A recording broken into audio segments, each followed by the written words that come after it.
invited. I wouldn't, but I wouldn't go. Yeah. I wouldn't go. Yeah. Because as a Jesus-loving free black man, I'd be in a crack house for the White House. And the reason why I would is because at least the crack addicts are honest about their addiction.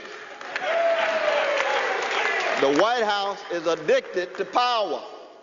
They're addicted to power. That's why you got to bring power to bear. But my calling is not just about power. My calling it has to do with love and justice.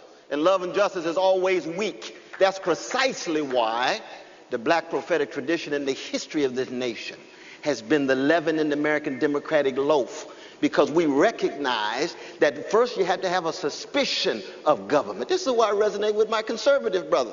And the reason why is Martin Luther King Jr. was under the FBI surveillance from January 1956 till the day he died. Governments can be repressive, vicious, ugly, violate your rights, violate your liberties, crush your people, generate the propaganda. We need that sensibility too.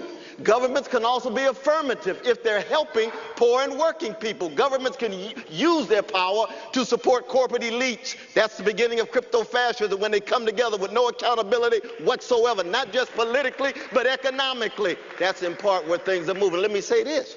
Martin Luther King Jr. today could be taken to jail without due process or judicial process under the National Defense Authorization Act, because he had a connection with a freedom fighter who was called a terrorist named Nelson Mandela. He just got off the terrorist list in 2008 of America. Let's be honest about that.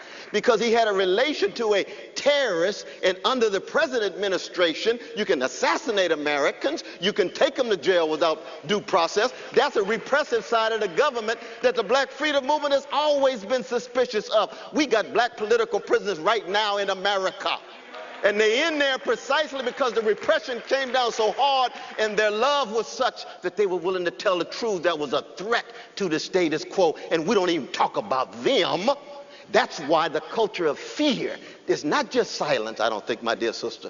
People are afraid.